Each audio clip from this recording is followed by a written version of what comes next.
Assalamualaikum warahmatullahi wabarakatuh.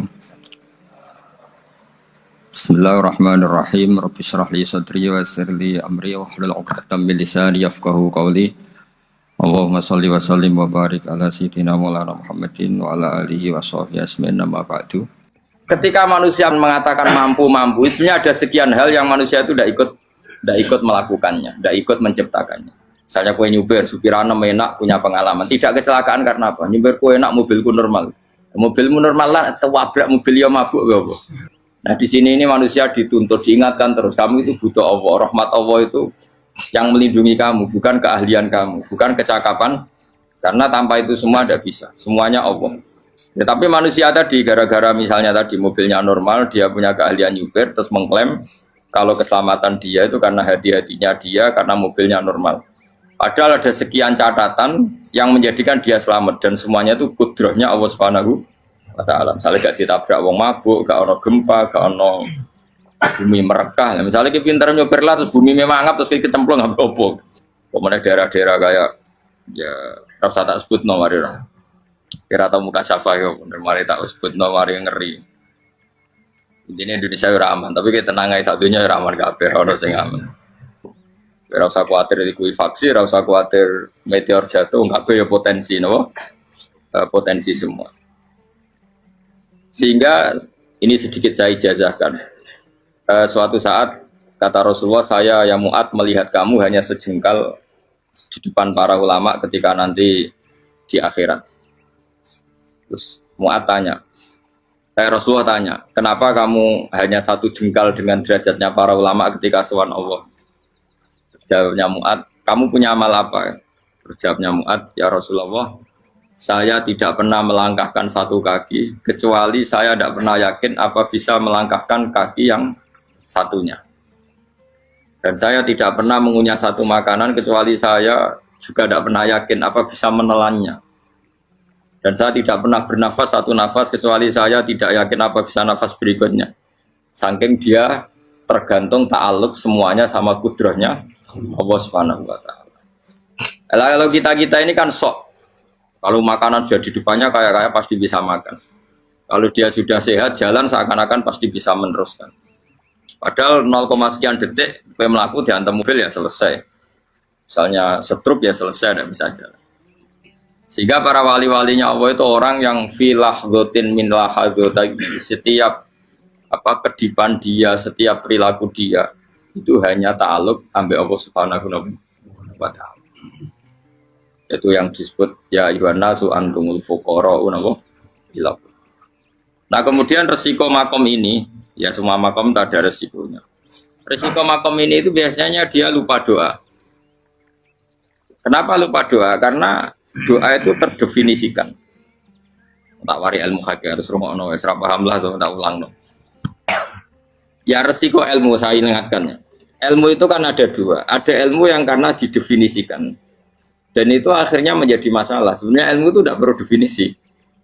Kedua ilmu yang kita rasakan. Misalnya gini, kalau sama saya tanya.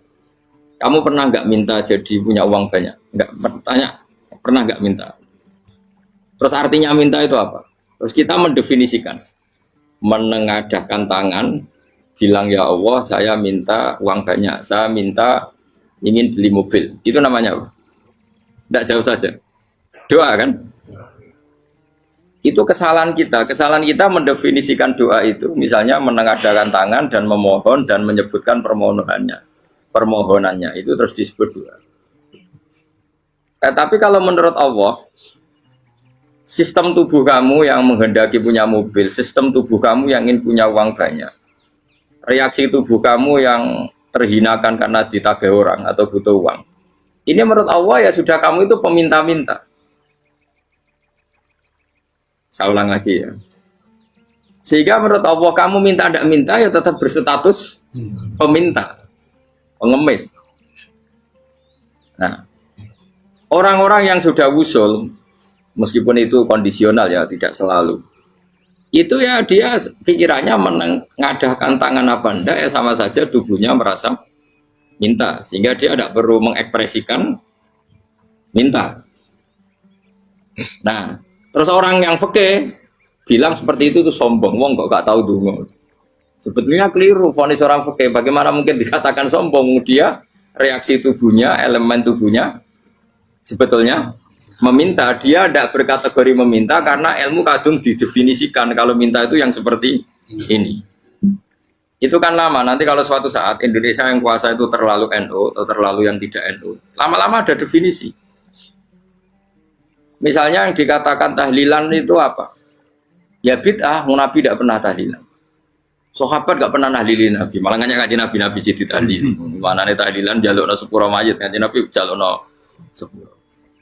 Sehingga dengan tradisi itu tahlil itu masuk definisi bid'ah, karena nggak pernah dilakukan sahabat dan para tabi'in. Ya salahnya kamu definisikan. Tapi kalau udah kamu definisikan, sediarani tahlil, ya mau la ilaha illallah. Terus mungkinkah satu bacaan la ilaha illallah dilarang? Wong ra oleh maca kalimat tauhid. Jadi misalnya tahlil iku nafadno kalimat tauhid. Mau ketok orang ora iso dilarang tapi nak tahlil iku mitung dinane mayit kaya budo, sakane kriminal. Enak. Ya sudah seperti itu. Makanya banyak orang salah itu karena ilmu kadung didefinisikan. Nah, definisi itu sebenarnya tidak mengikat dalam banyak hal. Ini penting saya utarakan. Ya karena seperti itu. Makanya itu masalah-masalah besar antara kita dan firqah-firqah yang lain, masalah ahli sunnah, terus masalah yang lain-lain. Memang ya sudah seperti itu. Ya saya ulang lagi ya. Ketika Nabi Ibrahim mau dibakar Namrud, itu masyhur cerita itu. Dan kemudian jadi Nabi namanya Habib Syahid. Habib Syahid itu sebetulnya hanya ngutip Habib Abdul Haddad. Jadi syair itu sebenarnya ada di Diwanul Haddad. Apa? Diwanul Haddad. Diwanul Haddad itu syair-syair Abdul Haddad ketika beliau usul, beliau mukasyafah. Terus bagian dinyanyikan Habib Syahid terus jadi populer. Saya ulang lagi ya. Tubuh kita, misalnya kamu lapar, perut kamu kan mereaksi minta makan. Andaikan kamu itu Tuhan, kan kamu tahu bahwa perut kamu itu minta makan. Tanpa kita bilang, ya Allah saya minta makan, Allah tahu kalau reaksi tubuh kamu minta makan. Sehingga orang yang tidak minta pun asal makomnya makom yang ikror, mengakui kalau dia butuh, ya namanya sudah minta. Tapi fikih kadang mendefinisikan sing darane minta itu hanya madhep kiblat terus menengadakan tangan dan sebagainya. Ya sudah kita sebagai orang pengikut ya yang ikuti fikih, yang ikuti tasawuf sebetulnya itu definisi yang sepihak. Sehingga ketika Nabi Ibrahim mau dibakar Namrud, masyhur itu cerita itu. Beberapa hari mungkin bulan-bulan orang disuruh Namrud cari kayu sebanyak-banyaknya. Ketika kayu sudah terkumpul mungkin satu lapangan, Ibrahim mau dibakar.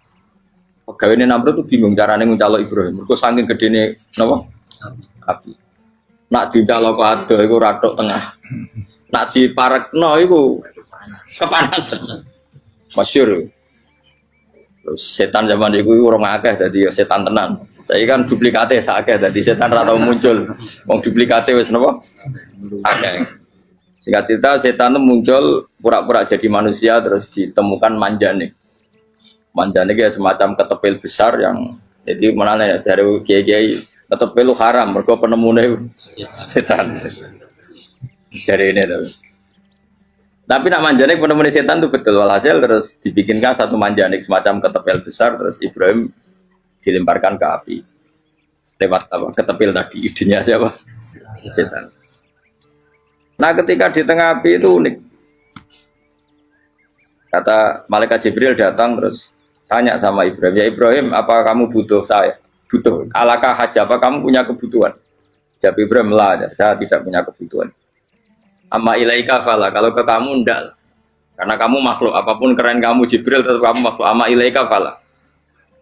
Enggak maksudnya butuh ke Allah nanti saya nyampaikan. Malah dinya Nabi Ibrahim, kalau Allah tidak usah kamu sampaikan ya sudah tahu. Gua be Jibril. Oh, aku itu ditekak kan. Ya saya ulang lagi, apa kamu punya kebutuhan? Alaka hajalah ama ilaika fala, kalau ke kamu enggak. Enggak maksudnya butuh ke Allah nanti saya sampaikan. Karena Jibril yang mentang-mentang dekat sama Allah dan tukang memberi informasi. Tapi kata Ibrahim, kalau ke Allah sih nggak perlu kamu, dia sudah tahu. Nah itu terjadi nazmannya Habib Abdul Haddad Masyhur itu apa? Hasbi min su'ali ilmuhu bihali. Jadi cukup ilmunya Allah itu menjadikan saya tidak perlu minta. Hasbi min su'ali ilmuhu bihali. Jadi ada kondisi tertentu yang para wali itu, saya ulang lagi, kondisi tertentu yang para wali itu ya tidak minta.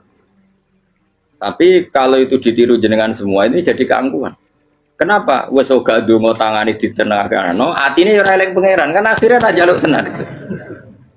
Jadi aja niru wali-wali. Nah, wali-wali itu kan misalnya tangannya tidak menengadah tapi semua sistem tubuhnya merasa butuh sama.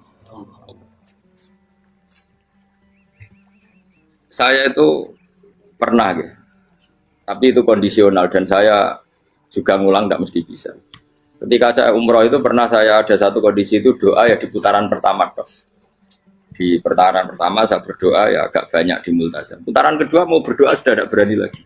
Sampai ke-7. Hari kedua ya tidak berani, hari ketiga tidak berani. Nah seperti itu tidak bisa dibuat-buat meskipun saya juga agak ingin.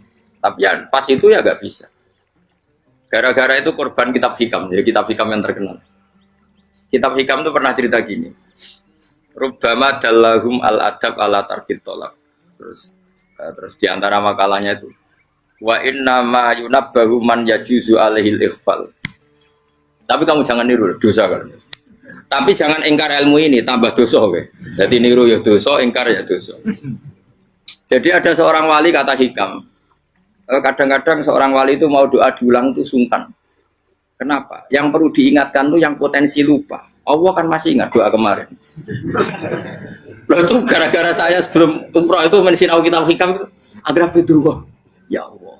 Sing tak dungani wingi ejek eling kok tak eling nomen. Jadi wa inna ma yunabbahu man yajuzu alil fal, yang bisa diingatkan hanya orang yang potensi lupa. Sementara Allah tidak akan. Tapi kan akhirnya dungane eling. Ya Allah kayak kemarin. Hari ketiga ya Allah kayak. Makanya menurut saya ilmunya orang hakikat itu juga ada sisi kriminalnya karena ya tadi. Tapi kamu ingkar ya keliru. Memang Allah gak mungkin lupa, ngapain kamu ingatkan? Makanya menurut saya Allah itu memang terbaik, benar-benar Rahman Rahim. Mestinya nak Allah terbaik, itu ngomong bedino malah ngamuk. Lah aku lali tapi mbok elang eling dong. Tapi Allah itu ya maklumi ya, dengan kekeliruan. Kita ini kan selalu keliru, dongo terus ya keliru sebetulnya. Karena seakan-akan kan mengingatkan seseorang yang mungkin lupa. Wong Allah tidak pernah lupa kok, kamu ingetin terus. Atau kamu menggurui Allah, yaitu ya Allah nang sebadani kalau di duake, padahal nggak mesti maslahat bagi kamu. Duake orang mesti maslahat bagi kamu. Maka ada sekian contoh yang wali itu dibully pangeran. Saya sering cerita, banyak cerita wali itu dibully pangeran. Digarap ya pangeran. Ini gara-gara salah dewi. Saya pernah cerita dan itu ada di hikam betul di kitab itu. Ada wali itu tukang hamal. Hamal itu manol di pasar, itu tukang angkut. Jadi kalau ada orang bawa barang berat diangkut dia, terus misalnya kalau dulu mungkin ya ke kereta atau ke singkat cerita terus diupahi. Saat dapat apa dia pasti pulang karena dia hanya butuh makan satu piring, karena dia tirakat makan satu piring untuk ibadah 24 jam. Singkat cerita dia ngeluh, ya Allah, kamu tahu, engkau tahu saya ini pecinta engkau, saya ini hanya butuh makan satu piring untuk kuat sholat. Tapi kenapa harus jadi juru manol? Berilah saya rezeki yang tanpa kerja. Nah, selang sekian hari dia dituduh maling, terus di penjara, terus dapat rezeki tanpa kerja. Dia ya Allah kenapa jadinya gini? Kan kamu minta rezeki tanpa kerja. Ya itu penjara itu rezeki tanpa kerja kan. Jadi Allah memperlakukan para walinya itu memang unik. Ya kadang dibully. Sehingga dalam cerita-cerita kenabian, kata Qadiyat itu, nggak ada orang yang sering dibully Allah kayak nabinya. Karena nabi itu orang yang dicintai Allah. Jika salah sedikit saja itu, cara pangeran itu, cara kampus itu digarap, suka dipelonco, salah sedikit. Misalnya begini, Nabi Yakub itu kan nabi. Dia mungkin nyon jauh gak tersadar nyembelih apa itu anak sapi itu di depan indukannya. Ya beliau mungkin spontan saja, Pak. Kalau kamu yang melakukan pasti tidak ada hukumannya karena Allah tidak pati peduli sama kamu, sudah lah. Artinya gak peduli, salah pantas saya nggak jelas ya gitu. Tapi ini Nabi. Ketika itu terus idukannya sapi tadi, ya Allah, Yakub itu kekasihmu. Saya tidak berani sama dia karena dia kekasih. Tapi saya tetap menuntut keadilan. Dia harus merasakan susahnya dipisah dengan anak. Meskipun dia tidak nuntut rasanya roh anak sebelah, itu tidak ada se ekstrim itu. Sapinya itu hanya nuntut, ya Allah, dia harus merasakan sakitnya terpisah dengan anak. Akhirnya Allah menciptakan Yakub mengalami terpisah dengan Nabi siapa? Itu kalau kata qadiyat, itu kalau yang melakukan tidak Nabi pasti nggak dibully Allah, dibiarin. Karena Nabi ini yang melakukan. Nah. Terus ini Nabi Yusuf lagi, mana rasa daftar wali berat. Nabi Yusuf itu di penjara itu karena terdolimi apa karena memang dia salah? Terdolimi. Dan ya Yusuf itu Nabi. Nabi Yusuf itu Nabi betul memang benar-benar. Meskipun ganteng dia Nabi. Syaratnya Nabi ganteng kira-kira mlebu. Nabi itu harus ganteng, enggak boleh. Nabi elek ora oleh. Karena Allah izin di kekasih kok kriting elek. Allah itu selera dadi. Kabeh Nabi mesti yang paling ganteng di kaumnya, yang paling nasab. Enggak boleh Nabi kok pesek, kriting, enggak boleh. Tapi kalau sudah jadi orang soleh oleh kan. Tapi kalau Nabi enggak boleh. Nabi Yusuf ganteng. Masyhur kan cerita Nabi Yusuf dengan siapa? Zulaikha. Dan belum ada orang dalam keadaan darurat masih cerdas kayak perempuan. Jadi singkat cerita, ketika Yusuf diajak Zulaikha selingkuh gak mau kan keluar dari kamar. Dalalah kebetulan wa alfaya sayyidah Rajal. Itu si Zulaikha tadi spontan langsung bilang, wahai suamiku, apa hukuman orang yang ingin menodai keluargamu? Itu wong wedok. Padahal dia agak terencana, dia pun gak bayangkan kepergok suaminya. Itu dalam keadaan kepergok itu masih cerdas. Suamiku, apa hukuman orang yang mau menyelingkuhi keluarga Anda? Singkat cerita suaminya murka, terus Yusuf di penjara, terdolimi. Ketika di penjara, kemudian Yusuf punya keahlian mentakwil apa? Mimpi. Kan tadi suaminya Zulaikha itu tidak sampai raja ya, kira-kira PM atau menteri. Raja itu punya mimpi yang bisa nakwil itu hanya Yusuf. Singkat cerita, terus utusan raja datang ke Yusuf dan takwilan Yusuf terbukti benar. Tapi Yusuf ini seorang nabi, saya ulang lagi Yusuf seorang nabi dia, tapi ya manusia. Bilang gini ke utusannya, coba bilangkan ke raja kamu, di penjara ini ada orang yang di penjara secara terzalimi, yaitu saya. Tolong laporkan ke majikan. Itu Allah tersinggungnya itu bukan main. Nabi kok lapor makhluk. Itu tersinggung. Nah, kowe kan gak piye. Kowe ngajono proposal ya ora piye. Wis pokoke Allah kowe ora piye. Wong sampean swargane ya ora langsung wae ngono pokoke kira-kira kan sudah tidak perlu ditegur. Makanya fa'an sahu syaitanu dzikra rabbi fala bisa fi sijni bid'asin.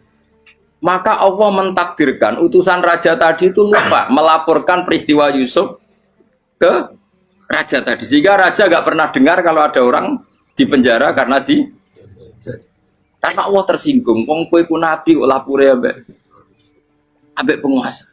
Ngono tok iku wis Allah tersinggung. Karena dia nabi, enggak boleh nabi lapor makhluk. Jadi Allah itu dengan nabi itu sangat-sangat sensitif. Sangat-sangat sensitif. Yo begitu.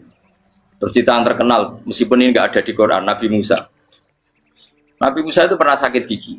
Karena dia mentang-mentang kalimullah, orang yang sering komunikasi dengan Allah, minta ya Allah, tolong tunjukkan obat gigi saya itu apa. Dan ini sama Allah dikasih tahu, kamu ngunyah suket ini, gitu. rumput ini kamu kunyah nanti pasti sembuh. Karena resepnya dari Allah ya pasti mujarab, kan nggak ke dokter. Sehingga tidak dikunyah terus sembuh. Suatu saat dia sakit gigi lagi, nggak konsultasi lagi karena masih punya resep tadi kopian apa resep. Dia datang nyari suket yang sama dikunyah tambah sakit. Tanya sama ya Allah ini kan resepnya yang sama, kenapa tambah sakit? Kata Yusuf, kata Allah, kamu itu kekasihku. Ora nak sing ngobati ku aku ra suket sembrono. Semenjak itu Yusuf Nabi Musa enggak pernah taruh resep lagi sudah. Andaikan tuh kamu, pasti Allah juga enggak tersinggung. Makanya kata qadiyat, kenapa para nabi sering ditegur itu bukan karena Allah murka, nabi itu beda. Jadi kesalahan kecil atau apa-apa yang menurut kita ada salah itu untuk nabi salah. Makanya di ahli sunnah ada kaidah apa? Mimba bihasanatil abror sayyi'atul muqarrabin. Pernah dengar kayak apa? Mimba bihasanatil abror sayyi'atul muqarrabin. Sesuatu kalau dilakukan umumnya orang itu hasanah atau kebaikan, tapi kalau dilakukan para nabi itu salah. Karena apa ya? Saking dekatnya dengan Allah. Saya ulang lagi apa? Mimba bihasanatil abror sayyi'atul muqarrabin. Jadi nabi itu beda. Nah, para nabi itu orang-orang yang ngalami fikir yang doa resmi kayak siapa tadi? Definisi fikir ya sering. Kayak definisi orang tasawuf yang sering. Sehingga ketika Nabi berdoa ya memang secara disiplin ilmu yang namanya berdoa ya minta Allah dengan mengadakan tangan. Ketika enggak berdoa karena Nabi sadar Allah tidak perlu diingatkan lagi, pasti masih ingat. Gitu. Jadi dua-duanya benar terus. Makanya Nabi itu lam yazal fitaroki, Nabi itu selalu naik derajatnya. Karena pas minta ya benar, pas tidak minta ya. Kalau kamu turun terus. Pas minta itu karena tomak kamu, hadun nafsi kamu, serakah kamu, tapi nggak tahu diri, pantas taura dengan permintaan. Kayak gue misalnya jongo jadi wali, isonya Allah tersinggung. Bocah atau tirakat atau dia harus jadi wali. Tapi gak dongo ya Allah tersinggung. Kere atau dongo. Jadi orang kalau tidak wali itu sudah keliru terus. Jadi gue di sepuro, tapi tak kira itu akeh. Ya jajal gitu dongo wali kok sabtu kok dirjelang. Kira-kira Allah tersinggung ngapa nyembah. Kira-kira tersinggung. Tapi misalnya kira tahu dongo kepengen kau Imam Syafi'i, apa yang tersinggung? Bocah ora di idola. Lah terus piye Gus? Ora piye kadung salah biasa wis. Wis bakat salah no. Bakat salah. Ini dongane sing gampang ae mesti bener Rabbana dzalamna anfusana wa lam taghfir lana wa tarhamna lanakunanna minal khasirin. Saya pernah punya kitab dan kitab itu menurut saya luar biasa. Bahkan ketika adu bully itu, adu cara mahasiswa itu kayak pelonconan itu. Nabi sama Nabi pengiran gitu dan itu sekali yang satu salah melakukan disiplin ilmu pengiran itu degradasi dan Allah memang mengancam gitu kalau kamu melanggar ini lah biton namin diwanin nubuah nanti la amkuan namin diwanin nubuah kamu saya hapus dari buku kenabian. Tes-tesannya ya lucu misalnya begini kata Nabi Musa kan ditanya ketika dia khutbah ditanya orang siapa orang paling alim ya Nabi Allah. Sekarang orang paling alim itu siapa? Nabi Musa jawab, saya kan. Ya itu Allah tersinggung karena wong kok mletene ngono. Tapi andai kan Nabi Musa kok jawab Fauzi itu salah, tambah salah meneh. Tahun jawab Ruhen, malah salah meneh. Tapi jawab Musa ya salah. Saya Gusti, saya kan. Orang paling alim siapa? Saya. Allah memperingatkan Musa, ada seseorang yang lebih alim ketimbang kamu. Coba kamu harus ketemu dia. Ketemu dengan cerita ketemu Nabi siapa? Khidir. Terus dalam 3 sesi ini 3 babak ini buli-bulian. Nabi Khidir itu dalam 3 babak ini selalu kelihatan salah.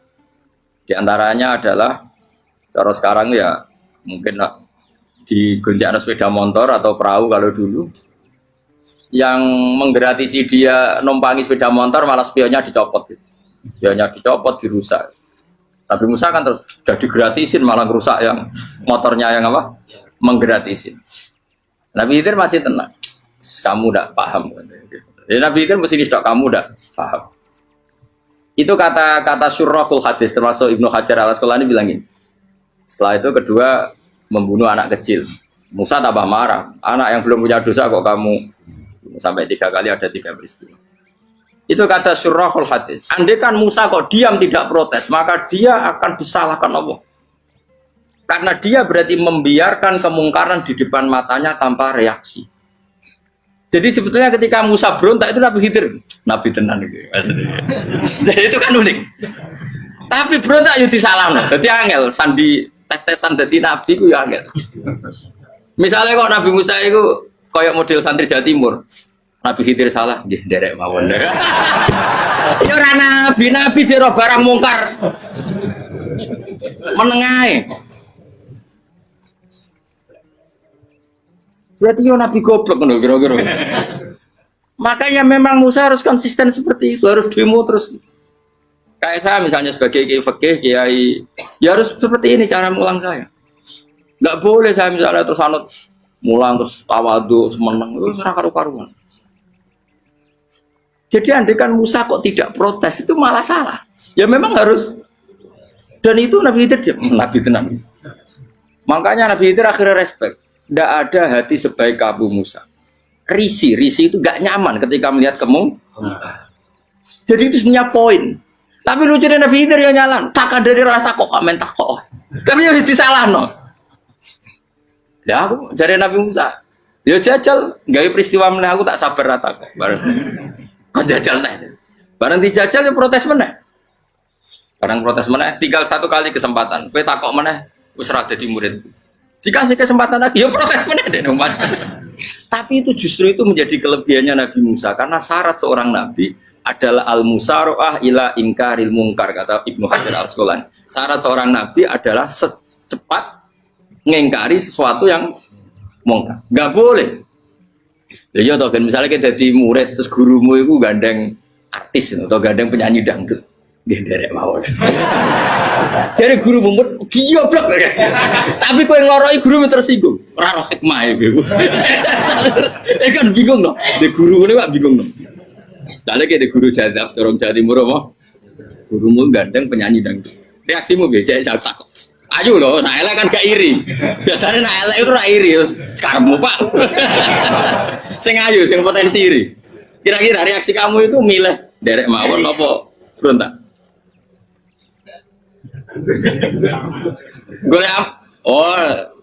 Nak gurumu wong alim, mesti nak pasti meneng. Muridku gila, gak sensitif. Roh barang mungkar dilakukan di depannya kok tidak reaksi, tidak protes, geblek tenan. Tapi lucunya guru mau nak protes ya, gak luwe akhlak gitu. Guru lagi senengnya kok ora oleh. Nah Nabi itu kan bully-bulian. Jadi Nabi Khidir dengan Nabi Musa itu tebak-tebak. Karena dua orang ini sama-sama kekasih Allah. Itu Nabi Musa justru barokahnya itu dia tidak pernah kelasmennya di bawah Nabi Khidir. Semua ulama sepakat kelasmennya Musa tetap di atas Nabi Khidir. Sehingga yang berlaku ya tetap ilmunya Nabi Musa bahwa membunuh anak kecil tidak boleh, merusak perahu milik orang lain tidak boleh. Karena Allah tetap lebih respect dengan ilmunya Nabi Musa. Nabi Khidir tetap ilmunya nggak dipakai, meskipun dia disebut hakikat. Karena ilmunya Nabi Khidir ngani ngoyo wong ape mutusno ngenteni nginceng loh mahfud. Lah sing iso iku sapa? Barang ra mungkin kok. Makanya Nabi Khidir terakhir menutup kalimatnya wa ma fa'altuhu an amri. Dzalika ta'wilu ma lam tasbi alaihi sob. Aku dhewe nglakoni ini ya ora roh, wis ditakdir nglakoni ngene wae. Dadi Nabi Khidir ya ora paham. Jadi wa ma fa'altu an amri itu terakhir kira-kira artinya saya sendiri tidak melakukan ini karena inspirasi saya sendiri atau keputusan saya sendiri. Tahu-tahu saya ditakdir melakukan. Karena pas itu Nabi Khidir disetting semuanya dengan ilmu hakikat. Yaitu bayi tadi memang kutiba kafiron. Kutiba kan apa? Kafiron. Memang dia nanti kalau umur nganti tua ditakdir mati kafir. Daripada mati kafir nanti ya sudah mati sekarang. Tapi nggak mungkin kan ada syariat daripada soben beling pateni kecil. Ora ono syariat, tetap ikut Nabi Musa. Makanya kata Ibnu Hajar Al-Asqalani itu uniknya Allah sama para wali-walinya. Wali ku klirullah itu tuh disenengi pengen. Terus pengenan nabi-nabi ini yo kecil-kecil yo panjenengan wong. Terus keempat kan. Tadi kan saya punya contoh 3, ini contoh keempat, ini terakhir. Akhirnya kok ilmu merah cukup tetap malah bingung enggak. Nabi itu minggat itu boleh enggak? Tanpa pamit, minggat itu pergi enggak pamit itu boleh enggak? Enggak boleh. Rasulullah meskipun kayak apa disakiti di Mekah itu enggak pernah minggat, enggak pernah hijrah. Saya ulang lagi, karena butuh izin. Tapi Allah pernah punya kekasih yaitu Nabi Yunus. Nabi siapa? Yunus. Itu Quran meredaksikan ya abako. Abako itu terjemahnya apa? Minggat. Kalau pergi itu dahaba. Tapi ini Allah meredaksikan itu abako. Abako itu ya minggat. Nabi Yunus itu dakwah di daerah Nainua. Ya, Nainua itu ya Babylon sana. Kampungnya namanya Nainua. Ya daerah Babylon. Babylon itu kalau di geografis modern ikut Irak. Ikut mana? Irak. Jadi Kufa, Basra, Babylon. Terus siapa itu yang ngalahkan pasukan Yahudi dulu itu Buktanasor, Hebukat, Nazir itu ikut mana? Babylon apa? Babylon. Bama unzila alal malaka ini di Babila Harut Marut.